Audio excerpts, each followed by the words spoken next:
Welcome to Sinful's Horror Stories. Tonight's video features true unexplained missing person reports. I want you to sit back, relax, and stay sinful. The Sodder Children.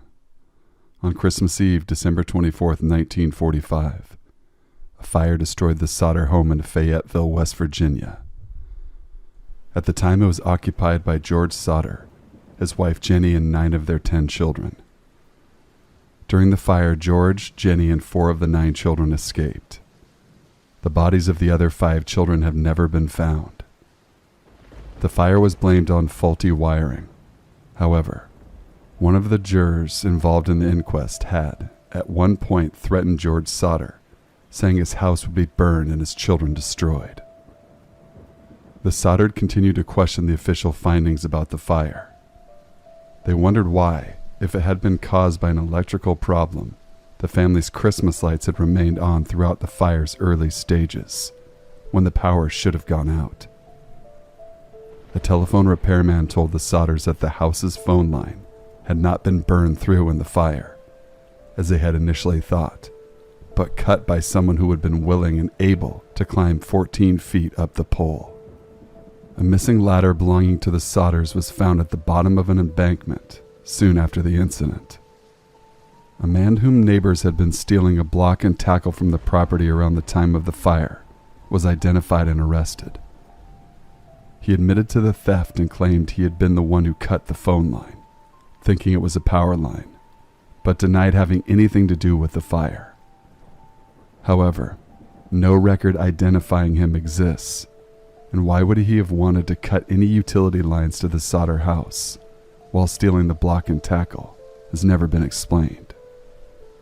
Jenny Sodder also had trouble accepting Morris's belief that all the traces of the children's bodies had been burned completely in the fire. Many of the household appliances had been found, still recognizable in the ash. A local crematorium supported her theory. The truck's failure to start was also considered. George Sodder believed they had been tampered with, perhaps by the same man who stole the block and tackle, cut the phone line. The only fragments ever found on the site were a few human vertebrae fragments, although they were confirmed to have never been exposed to fire. Rico Harris. Rico Harris was a massive 6'9" former Harlem Globetrotter basketball player who had drug issues earlier in his life. Rico had made a full recovery and was getting his life back on track. He was driving along California's Interstate I-5 from his home in Southern California to Seattle to live with his girlfriend. He was somewhere just north of Sacramento, exhausted, told his girlfriend over the phone that he wanted to check out the mountains. All calls stopped since then. His car was found a couple days later by a patrolman near a rest stop in the mountains. A massive search was launched, with no signs of him. The strangest part? A driver later reported seeing a massive 6'9" individual wandering down the highway, just a mile from where the car was found, a week later. A search was relaunched. Massive size 17 footprints were found in the ground that were not there before. They were getting very close, and then nothing. No trace, no body, nothing. Where did Rico go the first time he disappeared? Where was he for an entire week? And where did he disappear to again? The fact that someone could disappear twice is what makes this so damn mystifying to me. Angela Hammond. While driving home, Angela Hammond stops at a phone booth to call her fiancé Rob. Describes a creepy-looking man in a pickup truck in the parking lot. Her fiancé Rob suddenly hears Angela scream, drives into town to check on her. He passes by a pickup truck and sees Angela struggling with an unidentified man, but after attempting a pursuit, the transmission on his truck gives out. This is the last anyone ever sees of Angela. She still hasn't been found and went missing in 1991. Stacey Arras. It was in the afternoon of July 17, 1981, when a group of 6, plus Eris and her father, rode into Sunrise High Sierra Camp on horseback. The camp sits 9,400 feet above sea level and is regarded for its historic significance, being the final stop in Yosemite's Mountain Chalet Loop. It was built in 1961 to make backcountry an alluring destination for tourists, offering stunning wilderness vistas, but also creature comforts like showers and reasonably comfy beds. Eris told her father that she wanted to photograph a nearby lake. It wasn't terribly far, just over a bluff. He declined to accompany his daughter, 14 at the time, but an elderly man from their group would tag along. At some point, the 77-year-old man grew tired and sat down to rest. Eris, seemingly determined to reach the water, trekked onward. Back at the camp, the group's tour guide remembered noticing her from afar. She was standing on a rock about 50 yards south of the trail. According to a summary of her official cold case file, that was the last time anyone saw Eris, or the last time anyone is known to have seen her. She vanished that day, without a trace, leaving only her camera lens behind. Amy Lynn Bradley. She was on a cruise with her family. She was last seen asleep on the balcony of the cabin, was seen earlier in the night with the band on the cruise. She was reported missing shortly after the cruise docked. There were no signs of her on the ship or in the ocean. There were possible sightings of Bradley in Caraco in 1998 and 1999. 2 Canadian tourists reported seeing a woman resembling Amy on a beach in Caraco in August of 1998. The woman's tattoos were reportedly identical to Bradley's. Bradley's tattoos included a Tasmanian devil spinning a basketball located on her shoulder, the sun placed on her lower back, a Chinese symbol located on her right ankle, and a gecko lizard on her navel. She also had a navel ring. A member of the Navy stated that he saw Bradley in a brothel in 1999. He claimed she told him that her name was Amy Bradley, and she begged him for help, explaining that she was not allowed to leave. I find it freaky just because of how terrifying human trafficking is. Juan Martinez.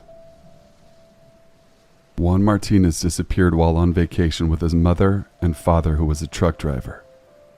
His dad was carrying a load of 20,000 liters of sulfuric acid en route to a chemical plant, or something similar, when he somehow started driving erratically down a long declining road. The truck Juan was on crashed into another truck, spilling the sulfuric acid and killing both of his parents. Juan, however, was never found after the accident, and no sulfuric acid doesn't dissolve everything, so something should have been left of him, but nothing was ever found. Jennifer Kesse. Jennifer Kesse is an interesting one, and for me it's local. They found her car a couple blocks from where I live now. Basically, in 2006, Jennifer Kesse was last seen leaving work one evening. She talked to her boyfriend on the phone that night around 10. Then, the next morning after she failed to show up to work, it was discovered that she was apparently abducted, either from her apartment or its parking lot shortly before work. They found her car in a nearby parking lot later, but no sign of Jennifer. There wasn't much to go on until a security camera caught somebody dropping off her car. The footage of this person of interest is what makes the case the most chilling. He or she has been called the luckiest person of interest in history. They were caught on camera walking past a gate, and despite the camera being pretty close, the camera only took one picture every 3 seconds, and his or her face is perfectly obscured in every shot. Even though it's so close, police say they still can't confidently say if the suspect is male or female. There are still flyers up around here for her, and I think of her often. I hope someday it can be solved. Dorothy Jane Scott. The murder of Dorothy Jane Scott, Essentially, she was being stalked by somebody who claimed to be in love with her and would not leave her alone. The calls were innocent at first, but became more demanding and angry as time went on. Dorothy, of course, quite understandably became more stressed out and in fear of her life. She had even taken up a self-defense class at a local community center. The last anybody ever heard from her was over 30 years ago. A coworker had been bitten by a poisonous spider, and she and another coworker, also a woman, drove him to a nearby Arizona hospital to receive proper medical treatment. After everything was all clear, she went into the parking lot to grab her car and drive to the main entrance to pick up her friends. Except she pulled barreling out of the parking lot extremely fast, going the wrong way, almost hitting her coworker who was trying to make sense of what was going on. She had been on the way to pick up her son, and they found the car she drove on fire in a ditch off an exit on the interstate somewhere in the desert. Dorothy was never seen again. Her mother still receives calls from who the police presume is the suspect. The calls discontinued several years ago, prompting theories perhaps the killer is dead or has disappeared. Bobby Dunbar. The disappearance of Bobby Dunbar. In 1912, his parents took him fishing on a lake in Louisiana, and he went missing. Police searched for him for 8 months, finally found a man named William Cantwell Walters, who was traveling with a boy that resembled Bobby. Walters claimed the boy was the son of a friend who had given him custody, and that the child's name was Bruce Anderson, not Bobby Dunbar. Investigators and positive ID from the parents determined this was actually the Dunbar's child and gave custody over to them. The town had a parade for Bobby Dunbar's return. During the trial with the Dunbars and Walters, a woman named Julie Anderson came to defend Walters, asserting this was her son Bruce, and she had given Walters custody. The courts dismissed her because she had 3 children out of wedlock. It was 1912. 2 were already deceased. The trial being in Mississippi, and her being a very poor woman from North Carolina, she gave up on fighting the case. Then, 9 years ago in 2008, one of Bobby Dunbar's granddaughters had a DNA test done. She compared her grandfather's DNA to his own brother's. They were not related. Dennis Martin. Dennis disappeared while playing with 2 other kids in the Great Smoky Mountains on a camping trip. While sneaking up to scare the parents, 2 of the boys went one way, while Dennis went around another way. The 2 boys that were together jumped out, but Dennis was never seen again. There are some odd factors involved in this case, such as the unkept man. A man and his son hiking thought they had seen a bear, but when the father focused on what they were looking at, he believed it to be a man with something over his shoulder, attempting to hide in the brush. It should be noted that Dennis was said to have a mental disorder of some kind, but this is still an odd case nonetheless. Ben McDaniel. Ben McDaniel was a scuba diver who went missing while underwater in a notoriously hard-to-navigate cave that only experienced divers were supposed to go into. Multiple experts said that it was unlikely that his body was in the cave, which was searched extensively. His parents kept hiring people to go into the cave and look for his body, and one of the search and rescue divers actually went missing, was never found while looking for him. There's a theory that he faked his own death to get out of financial trouble, but employees definitely saw him dive underwater. Also, the owner of Vortex Springs, the diving area where he went missing, died under suspicious circumstances a year later, and McDaniel's parents are convinced that it had something to do with what happened to their son.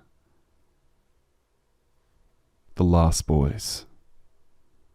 On St. Patrick's Day in 1995 in my hometown of Pickering, Ontario, 6 teenage boys went missing. They were doing some drinking that night and got the idea to go to the local marina and steal some boats. They took 2 small boats out on Lake Ontario, were never seen again. The only item ever found was a gas can from one of the boats, and it was found near New York State. No bodies have ever been recovered, not a single article of clothing in neither of the boats. The search for them was extensive, spanning from the U.S. all the way up into northern Ontario. People speculated that they ran away, but there was no evidence to back that up. To this day, no one knows what happened to those boys. Thank you guys for watching. Please be sure to leave a like, comment, share, and subscribe for future content. My heart goes out to all the families and people involved in all these missing person cases. I can't imagine the sadness and loss that all of these families must feel. Day after day that goes by and no answers. I hope they find peace someday. Be sure to email your true scary stories to thesinfulsavant@gmail.com. I will include the link to my email address in the description box below. Until we meet again, stay sinful.